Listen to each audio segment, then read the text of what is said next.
현재 일본 정부가 후쿠시마 원전 오염수를 바다에 방류하기로 결정했습니다. 그리고 연간 6만 2천 톤 규모로 7개월 후엔 제주도 앞바다에 흘러들 것으로 전망되는데요.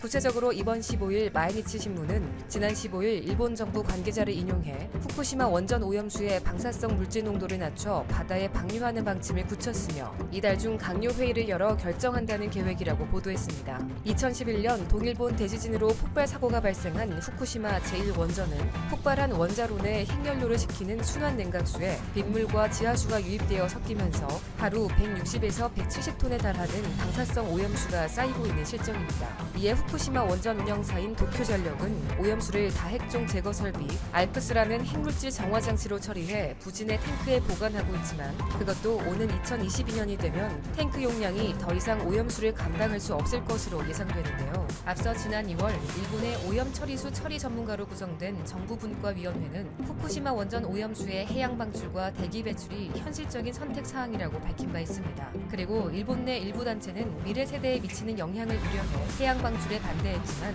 스가 요시히데 총리는 총리 취임 전부터 오염수 문제를 해결하겠다고 밝히며 해양 방류를 시사해온 입장이죠. 게다가 지난달 20일 일본 마이니치 신문은 6월 30일 기준 알프스로 처리한 저장 오염수 약 110만 톤을 조사한 결과 무려 70% 이상에서 기준치 이상의 방사성 물질이 나왔다고 보도했습니다. 그 가운데 6%는 방사성 물질이 기준치의 100에서 2만 배에 달했고 정부 기준치에 충족하는 것은 단 27%인 30만 톤에 불과했죠. 심지어 이는 현재 기술로는 충분히 제거하기 어려운 삼중수소를 제외한 나머지 방사성 물질만 계산한 수치입니다. 따라서 일본 정부가 오염수를 정화해 바다 방류를 추진하는 방법은 현재의 정화 기술로도 방사성 물질인 삼중수소를 완전히 제거할 수 없기 때문에 후쿠시마 어민들은 물론이고 한국을 비롯한 주변 나라들과 국제환경단체도 해양 오염을 우려하며 강력히 반대하고 있는데요. 실제로 지난해 8월 한국 외교부는 주한 일본 대사관 경제공사를 불러 후쿠시마 원전 오염수 바다 방출 가능성에 대한 우려를 표명하고 향후 처리 계획에 대한 설명을 요구한 바 있습니다. 하지만 일본 원자력 규제위원회는 지난해 12월 오염수를 바다에 방출하는 것이 대기 방출보다 우위에 있다고 발표하면서 충분한 정화 과정을 거치면 환경과 건강, 농수산물 등에 미치는 영향이 없을 것이라고 주장했습니다. 여기에 한술 더 떠 지난달 26일 스가 요시히데 일본 총리는 후쿠시마 원전을 시찰하면서 정부로서는 최대한 빨리 책임을 가지고 처분 방침을 결정하고 싶다고 발언하기도 했는데요. 이는 사실상 바다 방류를 신속히 추진하겠다는 뜻을 나타낸 것으로 해석할 수 있죠. 결국 후쿠시마 어업협동조합 연합회 대표단은 가지야마 히로시 일본 경제산업상을 만나 후쿠시마 원전 오염수를 바다에 방류하면 어업의 장래에 괴멸적인 영향을 줄 수 있다고 항의했지만 일본 정부 측은 오염수 방류에 대한 거짓 소문에 대해서는 별도의 대책을 마련하겠다고 엄포를 놓았습니다. 게다가 지난해 8월 국제환경단체 그린피스가 내놓은 보고서에 따르면 일본이 후쿠시마 오염수를 방류하면 1년 이내에 동중국해 쿠로시오 해류와 쓰시마 난류를 타고 한국 동해로 유입된다고 분석했기 때문에 후쿠시마 어부들만 피해를 보는 것이 아니라 한국 국민들의 안전에도 직접적으로 위협을 받을 수 있는 굉장히 심각한 문제인데요. 그런데 이렇게 심각한 현재 상황에서 그나마 안심스러운 점은 일본 정부가 바다 방류를 최종 결정하더라도 관련 설비를 만들고 원자력 규제위원회 심사 등을 받는 행정 절차상의 문제가 남아있기 때문에 대략 2년 정도의 시간적 여유가 있다는 것입니다. 이에 따라 앞으로 이웃나라로서 바로 옆에 붙어있는 우리나라의 대응이 중요해질 것으로 보이는데요. 우선 지난 12일 한국원자력안전위원회 엄재식 위원장은 국정감사에서 일본 정부가 해양 방류를 할 것으로 예상되는 후쿠시마 제1원전 방사능 오염수와 관련해 일본이 해양 방류를 강행한다고 하면 방사성 삼중수소의 해양 확산은 피할 수 없는 일이라고 밝혔습니다. 다만 해양 방류가 어류나 해양 환경에 미치는 영향이나 정도는 뚜렷하게 증명하기 어려운 분야이기 때문에 지금 당장 과학적 수치로 말할 수는 없지만 적어도 일본 정부가 오염수 처리 과정에 대해서만큼은 투명하게 관련 정보를 공개해야 한다고 강조했죠. 더욱이 현재 한국의 정치권에서도 일본 측의 방류 강행에 대한 반대 의견이 쏟아지고 있습니다. 특히 지난 14일 염태영 수원시장은 더불어민주당 제18차 최고위원회의 모두 발언에서 일본의 후쿠시마 원전 오염수 해양 방류를 반드시 막아내야 한다며 일본은 후쿠시마 원전 사고 이후 관련 정보를 은폐하여 국제사회의 불신을 받아왔고 이번에는 원전 사고의 오염수를 해양 방류하려고 한다고 지적했는데요. 또한 자칫 태평양이 방사능으로 오염되는 큰 참사가 우려되고 국제사회의 규범에 반하는 용납할 수 없는 행태이다라고 강조했죠. 그러면서 대다수 일본 국민들이 137만 톤에 이르는 상당한 양의 오염수를 태평양에 방류하려 하는 자국 정부의 행태에 반대하고 있지만 현재 일본 정부는 노지부동으로 꿈쩍도 않고 있다고 비판했습니다. 이렇게 자국 국민들의 반대에도 불구하고 방류를 강행하고 있는 일본 정부이기 때문에 바로 옆에 있는 한국이 강하게 대응해야만 하는 상황인데요. 물론 현재 한국 정부도 일본 정부의 오염수 방출에 대해 가만히 지켜만 보고 있진 않습니다. 바로 후쿠시마 원전 오염수 방출 대응 관계부처 TF를 구성하고 일본에 대응하고 있는 것이죠. 그렇다면 한국이 일본에 대응할 수 있는 카드는 무엇이 있을까요? 가장 먼저 사용할 수 있는 카드는 일본이 항상 한국에게 부르짖는 국제법을 역이용하는 것입니다. 실제로 인접국의 합의 없는 오염수의 해양 방출은 유엔 해양법 협약 제194조 위반이며 이러한 상황에서 국제법적으로 보장된 한국의 권리를 주장할 수 있습니다. 그리고 국제법은 말 그대로 전 세계적으로 납득할 수 있는 법안이기 때문에 한국이 일본의 국제법 위반과 그로 인해 초래될 심각한 위험성을 국제사회에 널리 알리면 일본 입장에서는 크게 당황할 수밖에 없습니다. 또한 이에 더해 일본, 중국, 러시아 등이 참여하는 동해안 방사능 오염 방지를 위한 협의체를 구성하는 방식도 활용하는 방안을 마련함과 동시에 국제해사기구, 국제원자력기구, 국제무역기구 등 국제기구를 통한 공론화로 여론전을 펼치면 일본의 결정이 전 세계적으로 위험을 빠뜨릴 수 있는 결정이라는 것을 확산시킬 수 있는데요. 실제로 염태영 의원도 일본의 그릇된 결정을 막을 해결 방안에 대해 근본적인 문제 해결을 위해서는 원전 사고 당사국과 주변국이 참여하는 다자간 합의기구를 통해 결정하도록 국제규범으로 만들어 강제하는 것이 방법일 수 있다고 밝히기도 했죠. 사실 방사능 오염수 문제는 한국과 주변국이 움직일 문제가 아니었습니다. 일본 내에서 스스로 방법을 강구하고 관련 문제를 처리해야 하는 게 옳은 순서이고 그게 올바른 것이죠. 따라서 현재 인접국가의 안전을 위협하는 일본 정부의 비도덕적 행위는 비난받아 마땅하며 한국 정부가 국제사회와의 강력한 공조를 통해 일본을 저지하려는 행보도 충분히 납득할 수 있는 부분입니다. 물론 현재 한국과 일본 정부의 사이가 어긋난 상황이기 때문에 일본 입장에서는 정치적으로 한국만 문제 삼는다고 선동할 가능성도 굉장히 높은데요.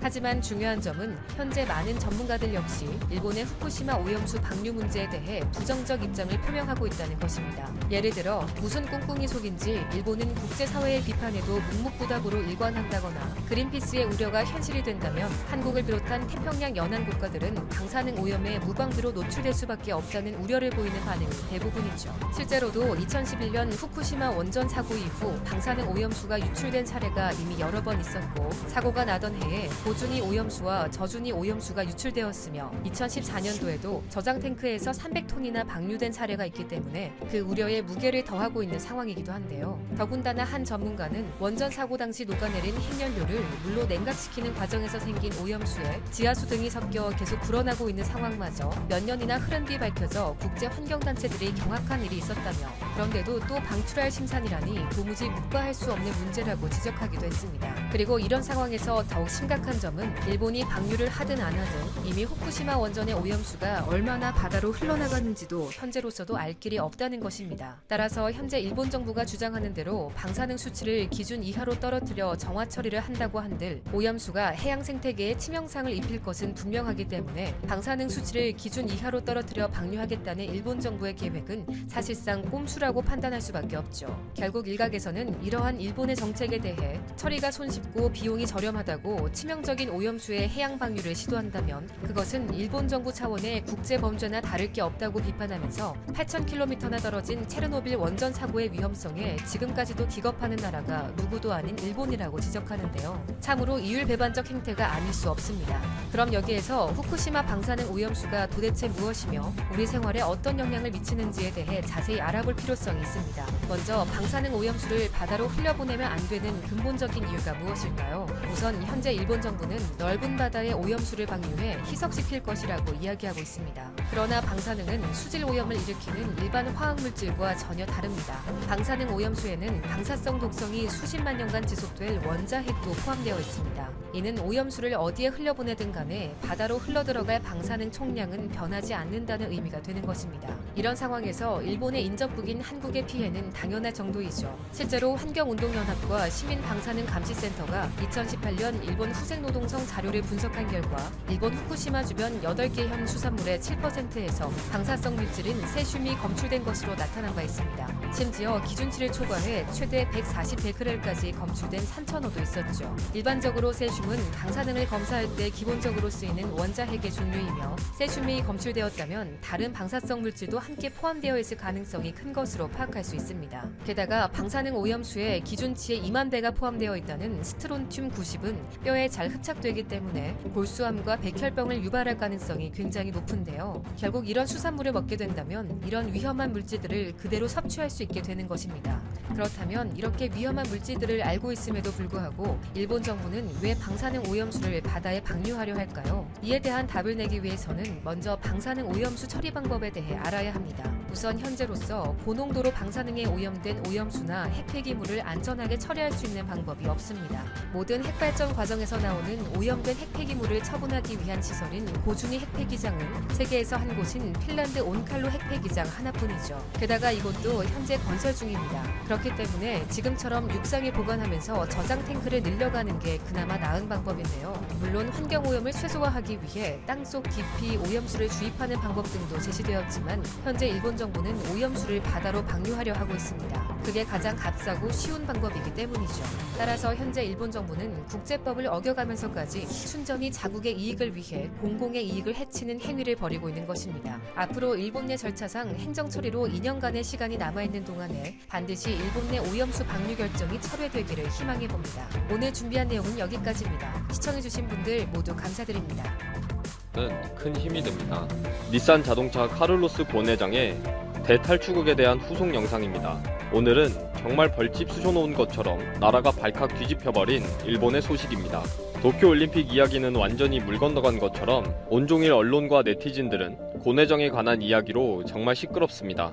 신문사마다 워낙 많은 보도가 터지고 있어서 정리가 불가능할 정도이지만 5대 일간지와 몇 곳의 주간지를 중심으로 일부 정리해서 소개하겠습니다. 보도 내용만 봐도 일본이 지금 얼마나 혼란에 빠져 있는지를 알 수가 있습니다. 이야기를 시작하기 전에 일본이 얼마나 정신나간 국가인지를 이해할 수 있는 표현을 하나 소개하겠습니다. 미국과 유럽에서 이번 사건으로 일본의 법치 시스템이 중국이나 한국과 같은 것으로 취급받게 된 것이 가장 큰 충격이다 라는 것입니다. 정말 욕 나왔습니다.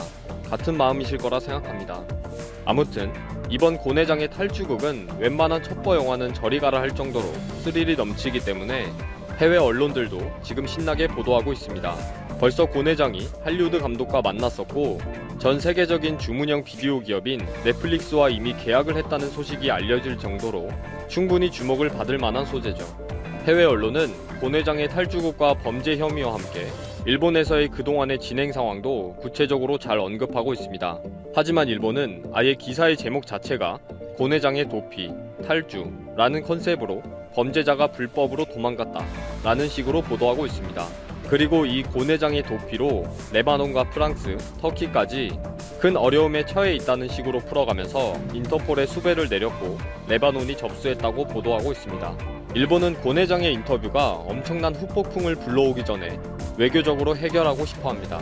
그러다 보니 일본 정부와 언론들은 곤 회장이 지나갔던 터키, 르노의 CEO였던 프랑스, 현재 자택이 있는 레바논, 국가들을 대상으로 외교부, 국방부, 항공사, 경제성, 대통령실 등 모든 곳에 다 카메라와 마이크를 들이대고 있습니다. 그들로 하여금 그 범죄자의 개인 행동이다. 우리는 상관이 없다. 우리도 곤혹스럽다. 대책을 논의 중이다. 라는 말이 나오게끔 하려고 이를 열심히 보도하고 있습니다. 먼저 요미우리 신문 보도를 몇 개 보면 곤 피고, 큰 도망, 나무 상자에 숨어서 비행기에, 곤 피고, 터키에서 환승, 프랑스 여권, 주로 이런 형태로 범죄자 피고가 도망을 쳤다는 논조로 도피 과정을 연속적으로 상세히 보도하고 있습니다. 그리고 국제 문제화시키려고 하는 일본의 전략이 있기 때문에 각국의 외교부를 다 쑤시고 다닙니다. 레바논 외무부는 관여하지 않았다고 해명, 프랑스 외무부도 알지 못하고 있다 라고 답변했다고 보도하고 있습니다. 그리고 이번에 곤 회장이 이용한 개인 제트기를 운항하는 터키 항공 MNG제트가 곤 회장을 항공기를 불법으로 사용한 것으로 형사 고소를 했다고 합니다. 이미 이와 관련된 파일럿 등 7명의 터키인들이 구속되기도 했습니다. 가장 큰 타격을 받을 닛산 자동차와 아베 정부가 잔머리를 굴린 사실이 오늘 보도되었습니다. 레바논은 적대 국가인 이스라엘을 방문할 경우에는 미리 신고를 해야 하고 만약에 이를 어기고 이스라엘을 방문하면 최고 징역 15년형에 처한다는 법률이 있는가 봅니다. 곤 회장이 닛산 자동차 회장에 재직 중일 때인 2008년에 이스라엘에 가서 전기 자동차 관련 기업체를 방문한 적이 있습니다. 이 사실을 닛산 자동차가 일본 정부에 고자질했고 일본 정부는 레바논의 이 법을 이용해서 레바논에 있는 변호사 회사들을 꼬드긴 것입니다. 결국 오늘 그 변호사 회사가 고 내장을 이스라엘 불법 입국 혐의로 체포하고 기소해달라고 레바논 검찰에 서류를 제출했습니다. 대단하지 않습니까? 지금 일본 전체가 일치 단결해서 고 내장의 입을 막으려고 노력하는 것이 보이지 않습니까? 그런데 가능할까요? 아사히 신문에서 보도한 내용 중에 방금 올라온 따끈한 것을 소개하면 이번 고 내장의 탈주극에 미군 육군 특수부대 출신의 요원이 관여했다는 미국 월스트리트 저널지의 기사를 소개하고 있습니다. 이거 뭐 갈수록 대박 영화의 조짐이 보이지 않습니까? 또 고 내장이 국적을 가지고 있는 프랑스의 르몽드지와 피가로지의 기사를 소개하고 있는데 르몽드는 도망간 것은 옳지 않다. 일본의 법률의 판단을 받아야 한다. 라고 했다는 것이고 피가로지에서 설문조사를 했는데 프랑스 국민의 80%가 고 내장이 도망간 것은 잘한 일이다. 라고 했다라는 내용입니다. 그래도 아사히 신문은 아베 정부를 비판하는 신문답게 누군가는 분명히 책임져야 하며 앞으로 벌어질 엄청난 일에 비하면 이제는 겨우 시작에 불과하다는 내용도 있습니다. 니혼게이자의 신문과 산케이 신문은 내용이 비슷하기 때문에 따로 소개하지는 않겠습니다. 다음 영상에서는 각종 주간지나 인터넷에서 침튀기고 있는 B급 비평 언론들의 이야기를 소개하겠습니다. 거의 네티즌의 흥분과 같은 수준인데 일본인들의 조급함을 실제로 엿볼 수가 있어서 엄청 재밌습니다. 주권 침해다. 강력하게 일본의 자존심을 지켜야 한다. 고내 자택에 특수부대를 보내야 한다. 레바논 정부가 최고 작전사령부다. 일단 변호사부터 구속시켜라. 난리입니다. 지금 일본은 아베 정부나 언론사나 국민들이 고 내장이 8일 기자회견에서 어떤 이야기를 할지에 신경이 날카로워 있습니다. 고 내장이 탈주 방법에 대해서는 얘기하지 않을 것으로 보고 있습니다. 언론들의 호기심은 거기에 몰려있는 것이 당연하지만 잘못하면 터키나 레바논 정부뿐 아니라 관여되어 있는 단체와 개인까지 곤란하게 될 가능성이 있기 때문이겠죠. 아무튼 고 내장은 일본과 닛산 자동차의 불법적이고 부당한 행태에 대해 폭로할 것으로 보이고 특히 고 내장을 포승줄로 묶어서 환경이 정말 안 좋은 구치소에 장기간 강제 구속시킨 비인격적인 행태는 아주 적나라하게 설명할 것입니다. 개인적으로는 그동안 고 내장이 재판을 준비하면서 여러분이 알면 놀라게 될 인물이 여기에 관여하고 있다 라고 몇 번 이야기한 것을 본 적이 있습니다. 저는 고 내장이 이러한 인물에 대해 폭로할 것인지 궁금하네요. 8일 기자회견이 진행이 되면 바로 해외 언론사를 통해 실시간으로 시청하고 정리해서 바로 올려드리도록 하겠습니다. 그리고 앞으로도 이 사건 때문에 일본이 얼마나 큰 타격을 입게 될 것인지와 해외의 언론 보도 내용 등을 구체적으로 조사하고 검증을 거친 후에 바로바로 영상으로 소개하겠습니다. 구독과 좋아요, 알림 설정으로 기다려 주셨으면 합니다.